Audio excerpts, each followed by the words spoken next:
로마서 5장 8절에 보면은 우리가 죄인 되었을 때 그리스도께서 우리를 위해 죽어주심으로 하나님께서 우리를 얼마나 사랑하시는지, 우리에게 대한 그 자기의 사랑, 우리를 얼마나 사랑하시는지 그걸 확증시켜 주셨다 그랬습니다.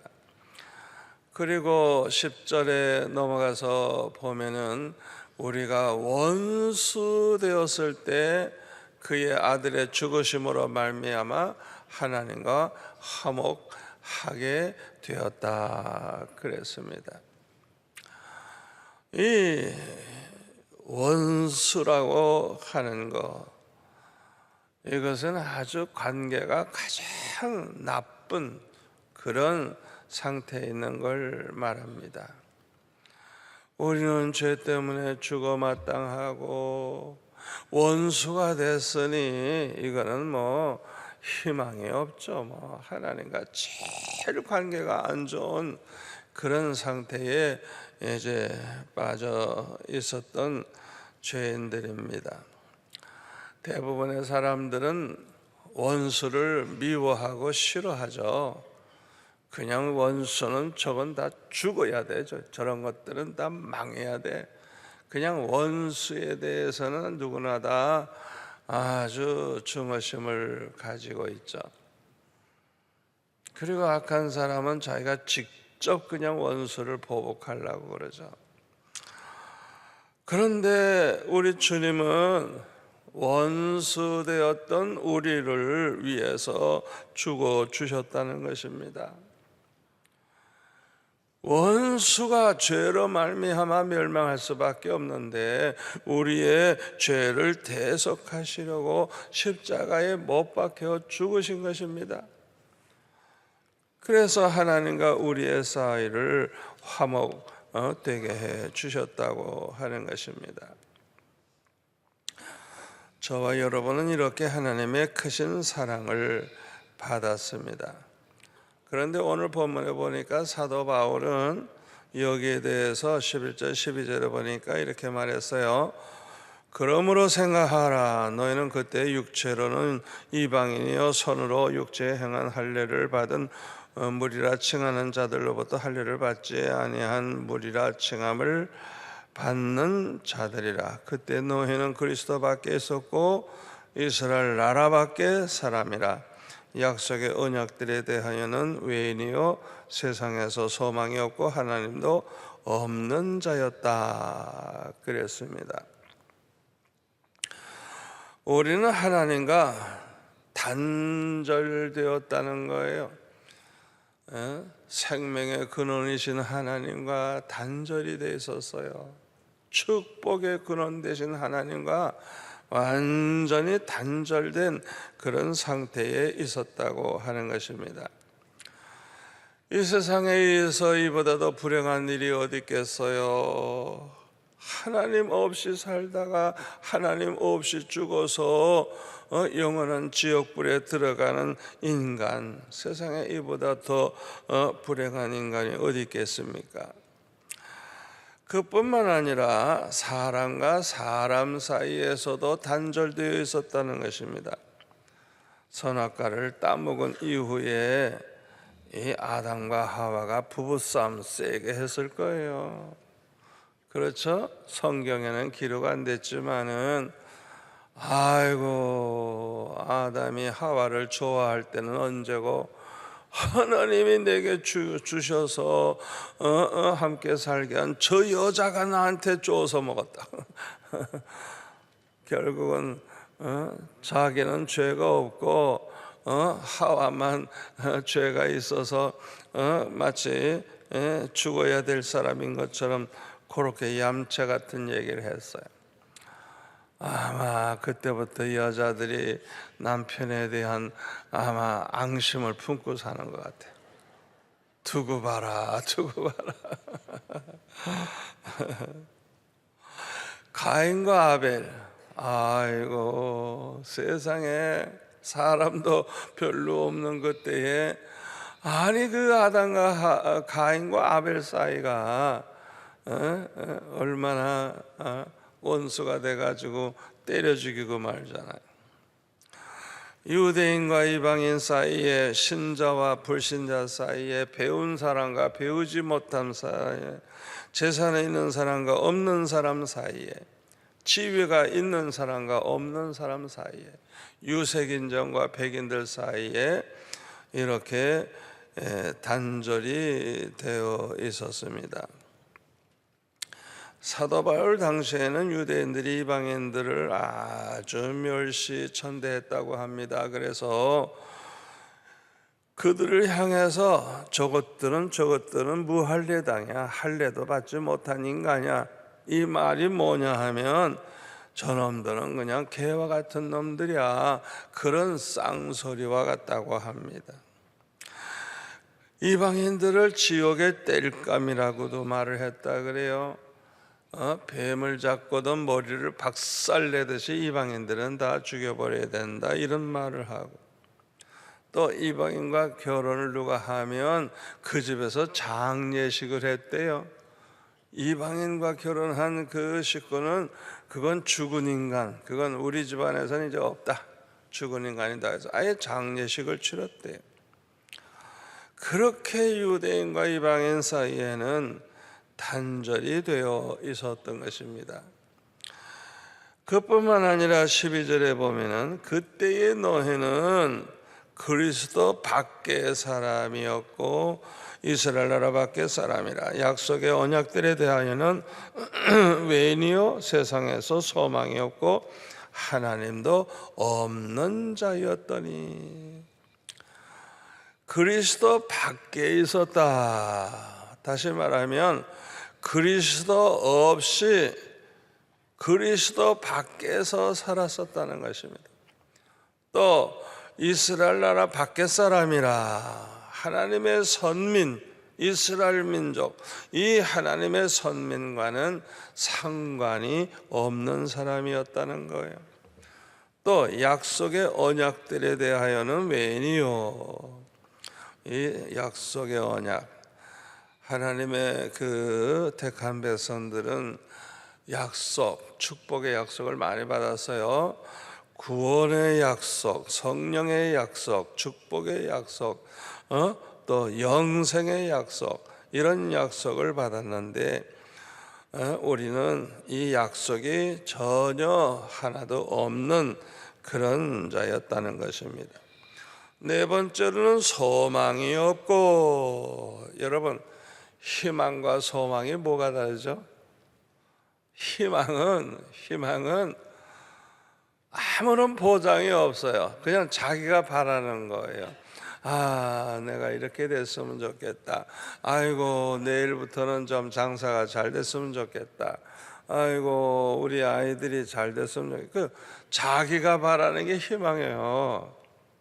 근데 소망은 달라요. 소망은 하나님의 약속을 믿는 거예요. 하나님의 약속은 반드시 이루어져요. 아멘.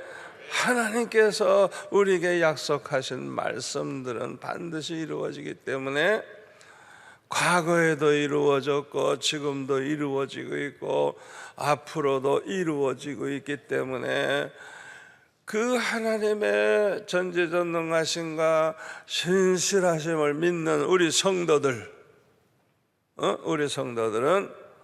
반드시 그 약속대로 될 줄 믿기 때문에 소망이 있는 거예요. 아멘. 아니, 그런데 아무런 소망이 없는 사람이었다고 하니 얼마나 불행한 사람들입니까? 물질과 권세가 없어도 소망이 있다고 하면 아름다운 희망을 가지고 행복하게 살 수가 있고 만사를 해결할 수가 있습니다. 소망이 있는 사람은 지금은 절망적이라도 절망하지 않아요. 왜? 반드시 하나님 말씀대로 된다, 이거 된다. 아멘. 그래서 소망을 가지고 사는 거예요. 이와 같이 소망은 우리의 힘이 되고 기쁨이 되고 우리 삶의 활력사가 되는 것입니다. 그러나 이 소망이 없는 사람은 죽은 자와 같아요. 아무런 소망이 없어요. 완전히 절망 상태예요. 이 절망은요, 죽음에 이르는 병입니다. 그런데 우리가 과거에 이렇게 소망이 없었다는 거예요. 다섯 번째는 하나님도 없었더니, 하나님이 없다고 생각하는 사람들이 무신론자 아닙니까? 다 지옥 자식이죠. 하나님 없는 세상은 무질서와 파괴가 있을 뿐이에요. 혼란과 부조리와 허무주의자로 꽉 차게 됩니다. 과거에 우리는 이와 같이 하나님 없이 살았다는 거예요. 그런데 이제는 우리가 하나님과 화목되게 되었다는 거예요. 이야, 어떻게 이런 놀라운 일이 일어났느냐. 우리 예수님이 하나님과 우리 사이에 중보자가 되어주셨기 때문이라는 거예요. 아멘. 디모데전서 2장 5절에 보면 하나님은 한 분이시요 하나님과 사람 사이의 중보자도 한 분이시니 곧 사람이신 그리스도 예수라. 히브리서 9장 15절에 보면 이로 말미암아 그는 새 언약의 중보자시니 이는 첫 언약 때에 범한 죄에서 성량하려고 죽으사 부르심을 본 자로 하여금 영원한 기업의 약속을 얻게 하려 하심이라. 우리 예수님은 중보자라 그래서 중보자. 여러분, 중보자는요 두 가지 자격이 있어야 중보자가 될 수가 있어요. 첫째로는 하나님과 사람 사이의 중보자이기 때문에 신성과 인성 두 가지가 다 있어야 돼요. 다 있어야 돼요. 하나님과 우리 사이의 중보자가 되려고 하면 먼저 인성을 가지고, 이 사람의 인성을 가지고 있어야 돼요. 왜? 인간과 통해야 되기 때문에. 하나님과는 통하는데 사람과 통하지 않는다면 중보자가 될 수가 없습니다. 그래서 하나님이시고 하나님의 아들이신 예수님이 육신을 입고 이 세상에 오신 거예요. 아멘.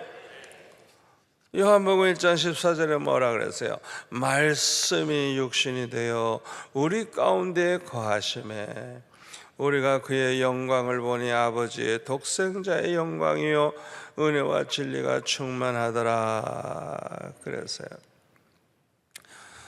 왜 사도 요한이 예수님을 말씀으로 로고스 헬라어로 로고스, 왜 로고스라는 말을 썼을까요? 그것은 이 헬라인들이 하나님을 모르니까 하나님 대신에 그 로고스가 영원한 진리라고 그렇게 생각을 했어요. 그래서 로고스라고 있는 것이 있는데 여기에서부터 영원한 진리가 나왔다고 그렇게 생각을 한 것입니다. 그래서 그건 로고스가 아니고 로고스는 바로 하나님이시고 하나님의 아들이신 예수님이라는 걸 요한복음 1장 1절부터 그냥 그것을 그냥 설명을 하고 있는 거예요. 요한복음 1장 물도 그 1, 2, 3절 그 굉장히 중요한 말씀이에요. 그런데 14절에 가서 뭐라 그랬어요? 말씀이 그 로고스가 육신이 되어 우리 가운데 오셨단 말이에요. 그게 바로 독생자 예수님이라는 거예요. 아멘. 이 헬라 철학자들은요, 영은 거룩하지만은 사람의 이 육신은 더럽다 그랬어요. 그러니까 예수님, 예수님, 로고스이신 예수님이 육신을 입고 오셨다고 하면 이거는 말이 안 된다는 거예요. 어떻게 거룩한 그 영이신 분이 어떻게 더러운 육신을 입고 이 세상에 오겠냐. 그래서 예수님이 33년 동안 세상에 계실 때 그거는 그 환상 실제가 아니고 사람들이 볼 때는 보이는데 그게 실제가 아니고 환상이라고 그렇게 주장을 했습니다. 여러분, 헬라 철학자들의 말대로 예수님이 육신을 입고 오시지 않고 그냥 환상뿐이었다고 하면 뭐가 문제가 됩니까? 육신이 있어야 십자가에 못 박혀 죽을 수가 있죠. 십자가에 못 박힌 것도 허상이라고 그러면 우리는 죄사함 받을 길이 없고 구원받을 길이 없는 거예요.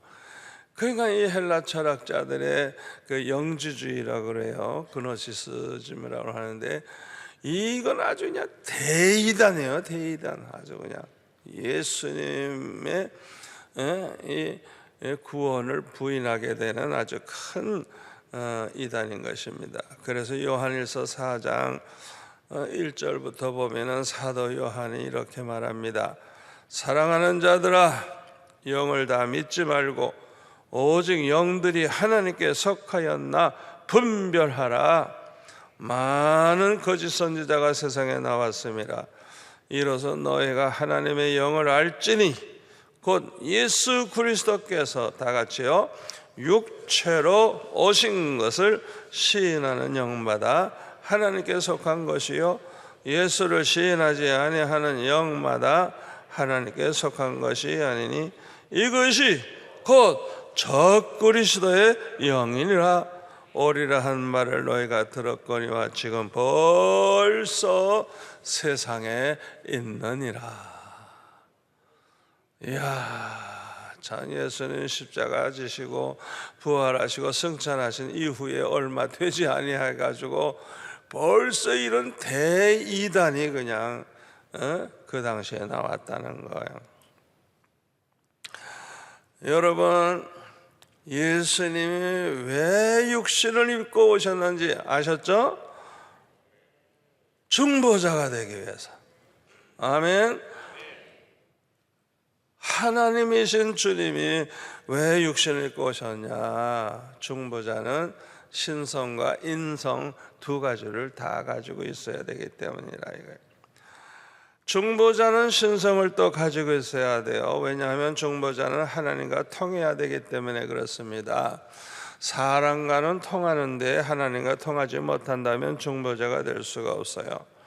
중보자는 하나님과 사람 둘 다 양쪽에 다 통해야 돼요. 자, 천사는 중보자가 될 수 있을까요? 왜 안 돼요? 욕심이 없어서. 우리를 위해 십자가 못 박힐 수가 없잖아요. 그렇죠? 또 석가나 마호멧이나 공자, 맹자 이런 사람들 중보자 될 수 있어요? 사람과는 통하지만 하나님과는 통할 수가 없기 때문에 중보자가 될 수가 없습니다.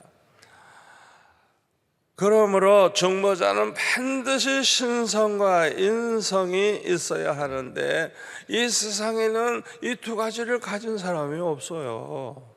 그래서 할 수 없이 하나님께서 독생자 예수님을 이 세상에 보내셔서 육신을 입고 태어나게 하셔서 신성과 인성을 두 가지 다 가지신 참 하나님, 참 사람이 되게 하신 것입니다.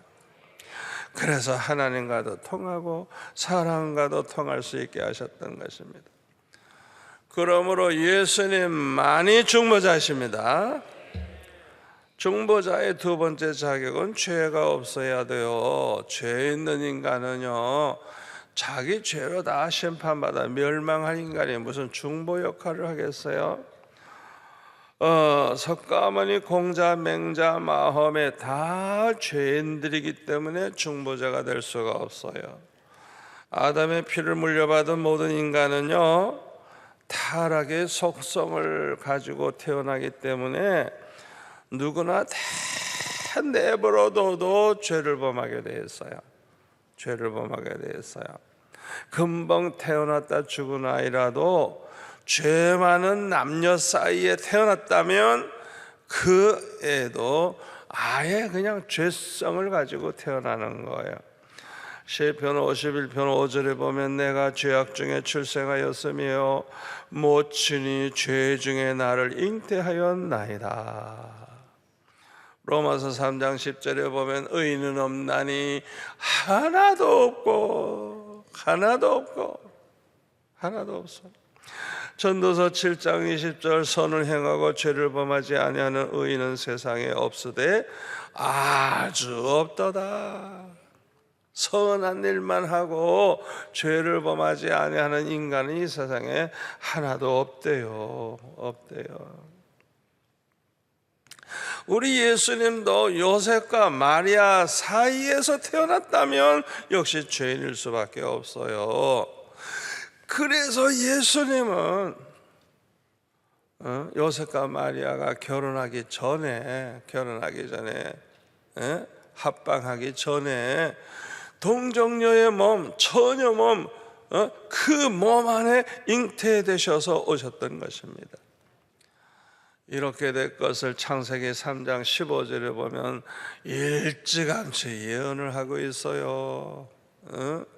이 뱀 때문에 하와가 선악과 따먹었잖아요. 그 하나님이 이제 심판하실 때 뭐라 그랬어요? 뱀에게 내가 너로 여자와 원수가 되게 하고 내 후손도 여자의 후손과 원수가 되게 하리니, 또 여자의 후손은 내 머리를 아주 박살낼 것이고 너는 그의 발꿈치를 상하게 할 것이라. 발꿈치 뭐 상해봤자 뭐 회복되는 거 아니에요. 그러나 머리를 그냥 상하게 하면 죽는 것이죠. 그러니까 예수님이 장차 메시아가 와서 모든 마귀를 멸하고, 아멘. 또 예수님은 십자가에 못 박아 죽으셨지만 사흘 만에 다시 살아나실 것을 또 이렇게 아예 그냥 미리 예언을 한 것입니다. 여러분, 사탄 마귀가 아직 예수님 십자가 지신 이후에 벌써 한 2000년 동안 아직도 내버려 두고 있는데요, 언제 끝날까요? 예수님 재림하시는 날에는 끝납니다. 아멘. 예수님 재림하시는 그날에는 이제 모든 마귀가 다 묶음을 받게 됩니다. 어느 날 자유주의 신학자들은요, 예수님의 동정녀 탄생을 안 믿어요. 세상에 그런 일이 있을 수 있냐, 이거는 뭐 말도 안 된다. 하나님의 전능하심을 믿질 않아, 이 바보들이. 왜 그래요? 하나님을 몰라서 그래. 하나님을 모르니까 이 자유주의 신학자들이 그런 주장을 하는 것입니다. 여러분, 이 자유주의 신학자들은요, 홍해 사건도 제가 어렸을 때만 해도 안 믿었어요. 그래가지고요, 에큐메니칼 운동하는 분들, 자유주의 신학 쪽에서는요, 교회에서 성경 공부할 때 가르치는 그 공과 책을 제가 보니까요, 그 홍해바다에 모래가 많대요. 그래가지고 바람이 불면 그렇게 해서 가끔 가다가 이렇게 모래가 덮어서 건너갈 수 있다, 이런 소리를 하고 있어요. 이런 소리를. 하나님이 행하셨다는 그 말을 안 하려고 곧다운 소리를 하는 거예요. 그런데요, 지금은요, 과학이 발달되고 기술이 발달돼 가지고 그 홍해바다가 그냥 한 3, 4km나 되는 굉장히 깊은 바다예요. 아니 거기에 글쎄 바람 불어서 모래가 채운다고 얼마나 채우겠어요. 그러니까 너무 깊으니까 모르고 있었는데, 제가 어렸을 때만 해도 세상에 모르고 있어서 자유주의 신학자들 말을 그저 그런 거 믿었어요. 그런데 지금은 바닥을 다 사진을 찍어보니까요, 애굽 마차들이 그냥 있어. 지금도 있어. 그 마차는 흘러가지 않고 그대로 있어요. 우리 하나님은 전지전능하신 분입니다. 우리 하나님은 완전하신 분입니다. 그러니까 자유주의 신학자들이 얼마나 부끄럽게 됐어요. 이야, 정말 성경은 진리의 말씀이구나, 성경은 거짓이 없구나, 그것을 알게 되었죠. 이 자유주의 신학자들은요, 예수님이 하나님이시고 하나님의 아들이시라는 걸 안 믿어요. 그래가지고 그냥 그저 혁명가나 사회개혁가나 훌륭한 성인 중에 하나라고 생각을 해요. 그런데 성경에 보니까 오병이어로 5,000명 먹이고도 12바구니 남겼다. 세상에 이런 거짓말이 어딨냐 이거. 예수님이 바다 위를 걸었다고? 아이고 세상에, 그게 말이 되느냐 말이죠. 심지어는요, 부활도 안 믿고 지옥 천당도 안 믿고, 제가 그 밴쿠버에서 어떤 목사님이 와서 설교를 하는데, 오늘날과 같은 이런 세상에 하나님이 천지 만물을 창조했다는 걸 믿는 미친놈이 어딨냐, 이러고 자기가 안 믿으니까 그따위 소리 하는 거예요. 무슨 부활이 있냐? 부활을 믿는 사람이 지금 어디 있느냐? 지옥 천당도 안 믿어. 그걸 설교를 해, 설교를. 세상에, 그런 세상이 됐어요. 여러분, 왜 목사가 신학 박사까지 된 분들이 왜 그따위 소리 하는 줄 알아요? 거듭나지 못해서 그래요. 거듭나지 못해서. 아멘. 거듭나지 못한 사람, 천국에 들어가지 못할 사람, 거듭나지 못한 하나님의 자녀가 안 됐어요. 믿음으로 구원받아서 하나님의 자녀가 되어야 되는데 거듭나지 못했어요. 이 사람들 속에는 뭐가 없어요? 성령이 없어요. 성령이. 아멘. 우리 안에 계신 성령으로 말미암아 예수님을 알게 되고 믿게 되고 사랑하게 되고 예수님 붙잡고 예수님과 함께 살게 되는 거예요. 그 성령이 없어. 성령이 없어. 그러니까 믿어지질 않는 거예요. 얼마나 불쌍한 사람들이에요. 이들은 구원받은 하나님의 자녀가 아닙니다. 하나님의 말씀이 진리의 말씀이 믿어져야 되는데 안 믿어지는 거예요. 안 믿어지는 거예요.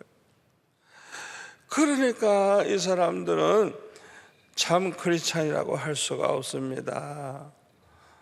이들은 로마 교황을 중심으로 해서 세계 교회를 하나로 만들자 그럽니다. 왜? 기독교에만 구원이 있는 게 아니래요. 모든 종교 다 구원이 있으니까 자기 원하는 대로 믿으면 되지, 전도할 필요도 없고 선교할 필요도 없다는 거예요. 왜 그따위 소리 하죠? 요한복음 14장 6절, 내가 곧 길이요 진리요 생명이니 나로 말미암지 않고는 아무도 아버지께 올 자가 없다. 예수님 외에는 구원이 없어요. 사도행전 4장 12절, 구원받을 만한 다른 이름을 주신 일이 없다. 아멘. 우리에게 구원받을 만한 이름, 예수 그리스도 외에 다른 이름을 주신 일이 없다고. 오직 구원은 예수님으로만 받는다는 거 믿으시기를 바랍니다. 요한계시록 22장 18절 19절에 보면은 이 두루마지 성경 안에서 우리가 하나를 더해도 안 되고 빼도 안 된다 그랬어요. 이 사람들은 다 재앙을 더 받게 되고 심판을 받게 되고 결국은 멸망하게 될 것을 말씀하고 있어요. 여러분, 천주교에서는 십계명을 아주 그냥 완전히 뒤범벅을 만들어 버렸어요. 그래서 우상을 만들지 말고 절하지 말라 아예 없어버렸어요. 우상숭배 마음대로 하도록. 그게 천주교입니다. 구약 성경을 보세요. 이스라엘 민족이 언제 항상 망했어요? 우상숭배 하다가 망했지. 그런데 그거를 해도 된다 이거야. 우상숭배하는 거 그걸 아예 그냥 만들고 절하지 말고 빼버렸어 그냥. 그리고 천국과 지옥 외에 또 연옥이 있대나? 이렇게 성경에서 마음대로 가감을 했어요. 여러분, 이것은 그들이 이단이라는 걸 보여주는 거예요. 구원이 없습니다. 여러분은 왜 예수님께서 동정녀 몸에 잉태하셔야되는지 이제 알게 되셨죠? 중보자가 되기 위해서, 우리 예수님의 중보로 말미암아, 에베소서 2장 13절부터 보면 멀리 있던 우리가 그리스도의 피로 가까워졌고, 14절 중간에 막힌 담이 없어졌고, 15절 원수된 것, 그 의문에 속한 계명의 율법을 육체로 폐하 주셨고, 16절 원수된 것을 십자가로 소멸해 주셨다 그랬어요. 참으로 예수님의 십자가는 신비한 능력을 가지고 있는 것입니다. 예수님의 십자가로 말미암아 하나님과 단절되었던 우리가 하나님과 가까이 나아갈 수 있게 됐고, 사람과 사람 사이에도 벌어지게 만들었던 단절과 갈등이 다 없어지게 되고 말았어요. 그러므로 오직 우리는 예수님의 십자가로서만 교회가 하나로 통일된다는 걸 믿으시기를 바랍니다. 우리는 오직 예수님의 십자가 보혈로서만 죄사함 받을 수 있고 구원도 받을 수 있음을 믿고 이것을 선포해야 돼요. 주장해야 돼요. 아멘. 그리고 우리는 누구든지 나를 따르려거든 자기를 부인하고 자기 십자가를 지고 나를 쫓을지니라. 주님 말씀하신 대로 우리 자신을 부인하고 우리의 십자가를 지고 주님을 쫓아야만 교회가 살고 교회가 하나가 된다는 걸 기억하시기를 바랍니다. 사도 바울은 그렇게 살았어요. 주님 말씀대로 살았어요. 그래서 골로새서 1장 24절에 보면 교회를 위하여 받는 괴로움을 기뻐하고 그리스도의 남은 고난을 그의 몸된 교회를 위하여 자기 내 육체에 채우느라 그랬어요. 그리고 사도 바울은 디모데에게 디모데후서 1장 8절에 보면 주를 위하여 갇힌 자 된 나를 부끄러워하지 말고 오직 하나님의 능력을 따라서 복음과 함께 고난을 받으라 그랬어요. 또 디모데후서 2장 3절에 보면 너는 그리스도 예수의 좋은 병사로 나와 함께 고난을 받으라, 고난을 받으라, 십자가 져라, 십자가 져라. 디모데에게 그렇게 권면을 했습니다. 사도행전 5장 40절에 보면은 사도들이 복음을 전하다가 채찍질을 당했어요. 얼마나 아프겠어요. 그러나 예수의 이름을 위해서 능력받는 일에 합당한 자로 여겨주심을 기뻐하면서 공의 앞을 떠났다 그랬어요. 그리고 그들이 어떻게 했어요? 날마다 성전에 있든지 집에 있든지 예수는 그리스도라고 전도하고 가르치기와 전도하기를 끝이지 아니했다. 중단한 게 아니에요. 성전에서뿐만 아니라 집에서도 항상 예수님이 그리스도다, 예수님이 그리스도다, 그걸 가르치고 전도하는 걸 쉬지 아니했다는 거예요. 이들을 통해서 교회가 든든히 세워졌고, 이들을 통해서 복음이 전 세계에 퍼져나가게 된 것입니다. 갈라디아서 2장 9절에 보면 기둥같이 여기는 야고보와 계보와 요한이라는 말이 나옵니다. 누가 교회의 기둥이 될까요? 순교할 때까지 목숨 걸고 복음을 전하고 복음의 신앙을 사수한 사람들이 바로 교회의 기둥인 줄로 믿습니다.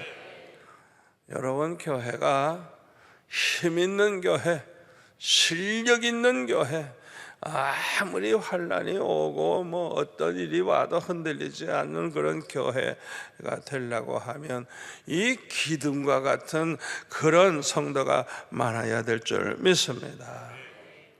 자기 자신을 부인하고 십자가를 지고 주님을 따르는 이런 사람들이 많을 때 그 교회는 정말 힘있고 실력 있는 교회가 될 줄로 믿습니다. 오늘 본문 19절에 보니까 그러므로 이제부터 너희는 외인도 아니요 나그네도 아니요 오직 성도들과 동일한 시민이요 하나님의 권속이라 그랬습니다.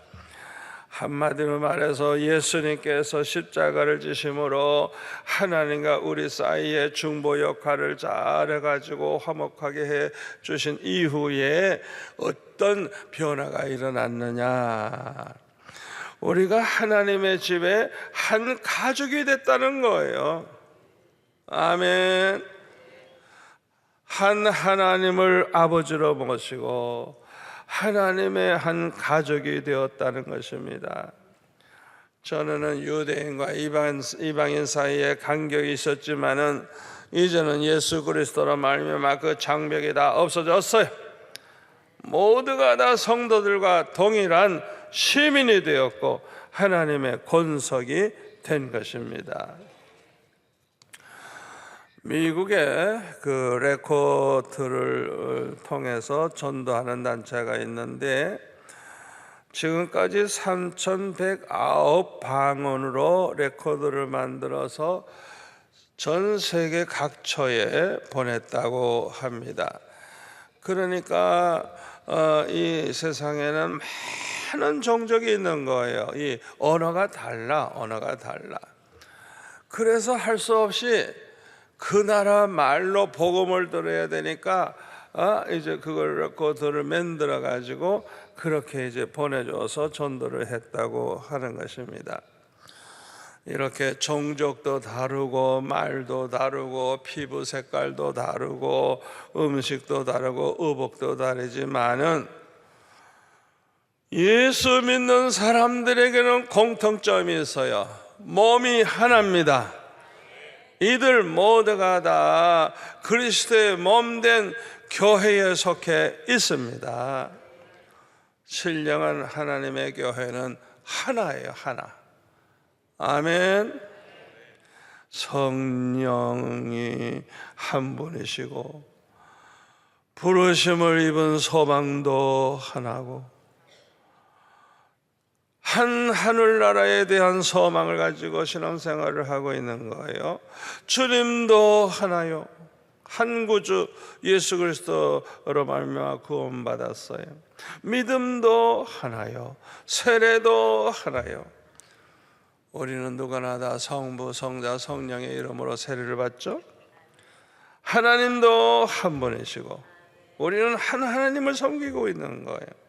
아버지도 한 분이십니다. 한 아버지의 자녀예요. 이렇게 전 세계에 흩어져 있는 하나님의 큰 가족은 뭐 다른 것도 좀 있긴 하지만은 근본적인 것은 다 같은 것입니다. 모두가 다 한 아버지의 자녀요 한 권속인 것입니다. 아멘. 저는 그 어렸을 때 참 교회에서 사랑도 많이 받고 또 저 자신도 교회를 너무너무 사랑하고 아예 그냥 교회에서 살다시피 했어요. 저는 우리 집보다 교회가 더 좋았거든요. 그래서 그냥 뭐 새벽에도 나가고 학교 갈 때 기도하러 가고 학교에서 올 때 기도하러 가고 저녁 먹으면 기도하러 가고 또 철야도 하고 학교 가서는 졸고 그 다음에는 이제 뭐 예배는 절대 안 빠지고 뭐 어린아이가 대회까지 다 참석을 했어요. 그리고 그냥 성경도 많이 읽어가지고 그냥 1년에 몇 번씩 통독을 하고 그랬어요. 이야, 그런데 교회가 왜 그러는지 모르지만은 싸움판이 벌어지는데 우와, 아니 그렇게 하나가 돼 있던 분들이, 제가 대학생 때는 중고등부를 맡았거든요. 그래가지고 저는 중고등부 교사를 하면서 성가대도 하고 지휘도 해보고 나는 틀려도 칭찬만 해주는 지휘자예요. 그냥 너무너무 좋아하죠. 하여튼 학생이지만 전도사 이상으로 일을 했어요. 모든 걸 다 했으니까. 그런데요, 교사일 할 때마다 그냥 열 몇 명의 교사가 그냥 얼마나 재미있어요, 얼마나. 그런데 교회에 분쟁이 일어나니까 여기 쪼개지는데요, 인사도 안 하고 말도 안 하고 완전히 그냥 남남이 되더라고요. 제가 얼마나 충격을 받았는지. 제일 제 마음에 충격이 뭐냐, 아니 우리는 한 아버지의 자녀로서 한 하나님을 섬기고 한 성령을 받아서 우리는 한 천국에 같이 가살 하나님의 가족인데 어떻게 저렇게 될 수가 있지? 이상하다. 둘 중에 하나는 지옥 가기로 결심했구나. 아무리 해도 난 이해를 못하겠어요.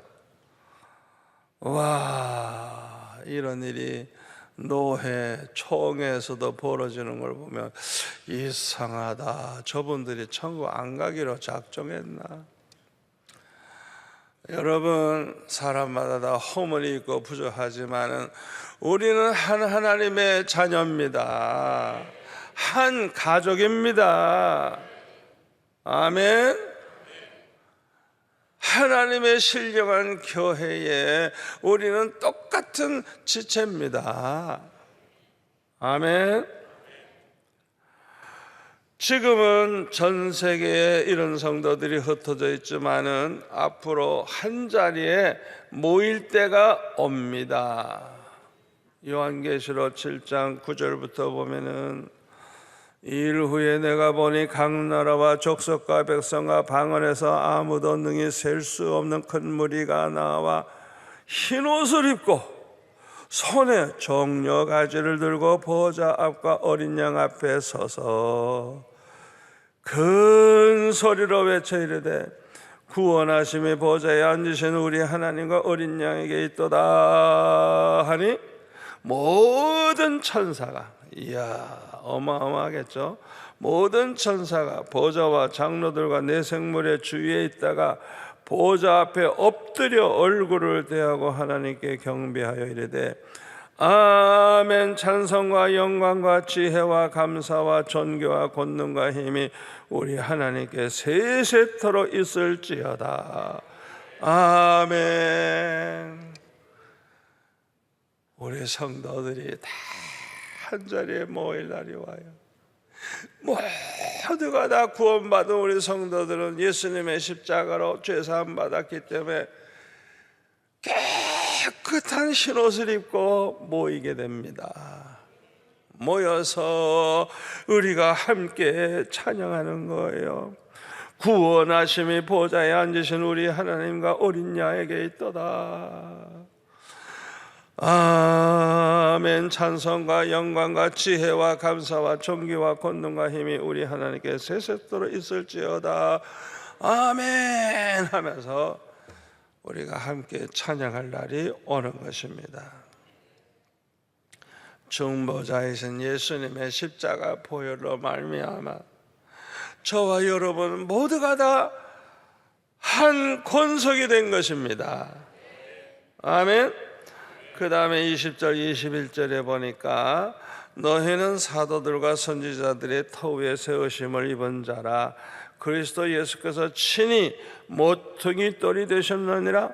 그의 안에서 건물마다 서로 연결하여 주 안에서 성전이 되어가고, 우리는 중보자이신 예수님으로 말미암아 우리는 한 집이 되고 있다는 것입니다. 하나님의 집은 성전을 가리키는 거예요. 성전은 하나님이 거하시는 처소요, 만민이 기도하는 처소입니다. 우리 성도들은 이 성전에 모여서 하나님의 말씀을 듣고 하나님께 기도하고 예배합니다. 그런데 고린도전서 3장 9절에 보면 우리를 하나님의 집이라 그래서 우리를, 또 고린도전서 3장 16절에 보면 너희는 너희가 하나님의 성전인 것과 하나님의 성령이 너희 안에 계시는 것을 알지 못하느냐. 이 말씀대로 우리 성도들 한 사람 한 사람은 모두가 다 하나님의 성령을 모시고 있는 하나님의 성전인 것입니다. 아멘. 그래서 고린도전서 6장 19절에 보면 너의 몸은 너희가 하나님께로부터 받은 바 너희 가운데 계신 성령의 전인 줄 알지 못하느냐. 그런데 에베소서 2장 22절에 보니까요, 너희도 성령 안에서 하나님이 거하실 처소가 되기 위하여 그리스도 예수 안에서 함께 지어져 가느니라. 아멘. 저와 여러분과 같이 예수 믿어 구원받은 성도들이 이렇게 모여서 하나님의 집, 거룩한 그런 성전이 되는 것입니다. 다시 말하면 이 눈에 보이는 이 성전은 그냥 집이죠, 집. 여기서 그냥 예배드리고 하나님 앞에 기도하고 그러죠. 그런데 진짜 하나님의 교회, 진짜 하나님의 집은 하나님을 모신 사람들, 이 사람들이 하나님의 성전이고, 이 사람들이 다 모여가지고 이제 완성이 될 날이 오는데, 그때까지는 지어져 가고 있어요. 완성이 아직 안 됐어요. 언제 완성될까요? 예수님 재림하시는 그날에는 하나님의 택함 받은 백성, 부르심을 받은 백성 100% 하나도 빠짐없이 전체가 다 예수 믿게 될 때 완성이 되는 것입니다. 그때까지 지어져 가는 거예요. 계속 지어져 가는 거예요.